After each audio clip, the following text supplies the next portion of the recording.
Okay, so today I'm going to be teaching you how to quite quickly, easily and cheaply stretch watercolour paper. So these are my materials here. I have some gummed tapes. This is paper tape with adhesive on the back that is activated with water. This is very important. Don't use masking tape, don't use sellotape, it doesn't work. I've got a sponge, I've got scissors, which are optional depending on what tape you buy, whatever watercolour paper you'd like to stretch, and then you can see in the background there that I have got a black tile that's just a bit bigger than my paper. It's a really cheap a really cheap surface to stretch on because they're like £2. You can get tester tiles at any like DIY kind of shop, and you can just take your paper with you to make sure the tile's big enough and it's not going to break. They definitely don't bend with the water or anything like a lot of boards do, so it's a really good option.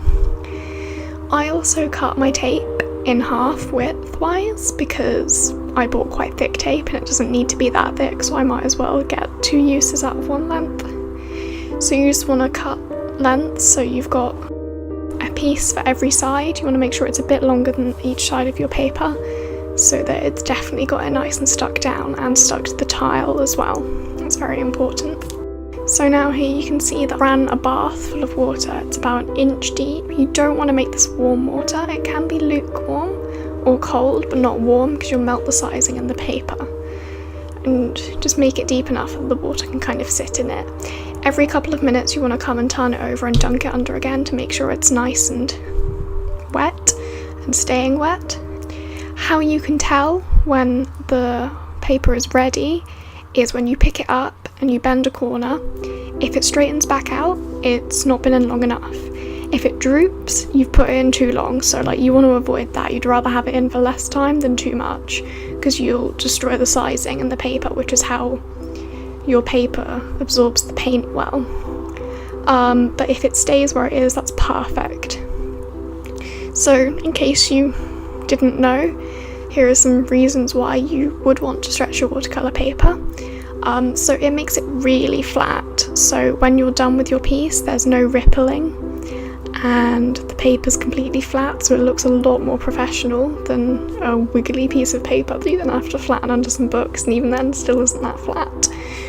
Also, it makes it an awful lot easier to do flat washes because the paint isn't following the gravity of the paper where it's flattening.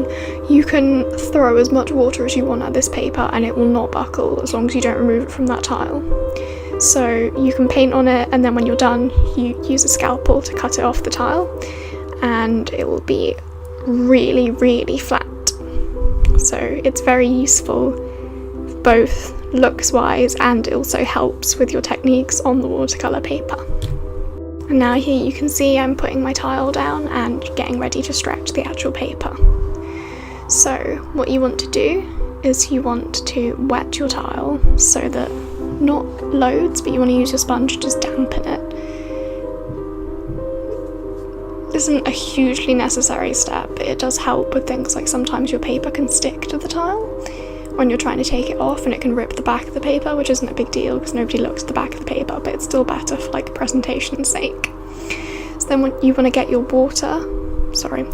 paper out of the water, shake it a little bit to get some of the excess drips off, but obviously it's still going to be very wet. Then you want to place it on your tile or surface that you choose, as long as it doesn't warp with water, and smooth it out with your hands to make sure there are no air bubbles underneath the paper.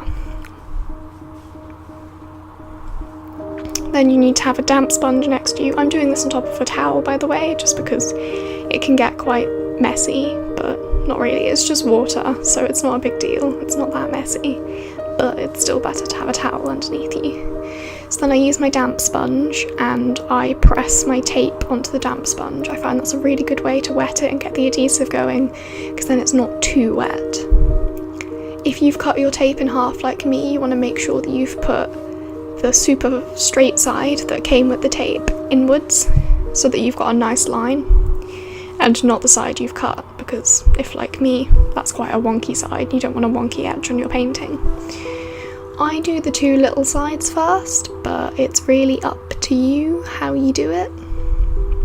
That's just how I like to do it. You just want to smooth it down and try and make sure that it's even at both edges, so it's the same thickness on the paper at each side. Stretching watercolour paper is always going to make the watercolour paper smaller. You're always going to have to cut it off. If you're just taping it down with masking tape, that will help with buckling a little bit, but it's not going to work properly. It's not going to be as good. So if you want a perfectly sized, like for example, this is A4 paper, but if you wanted an A4 piece from it, I would cut down an A3 sheet into between A4 and A3. Because this is going to be a little bit smaller than A4. It's fine if you frame it and you have, I don't know what they're called, but you know those like cardboard cut rectangles that you put on the front? There's like a white border, or cream, or black, or whatever. Those are fine because they'll cover up the fact that it's not quite A4. So that's pretty much it. You just want to put that somewhere to dry. Anywhere will do.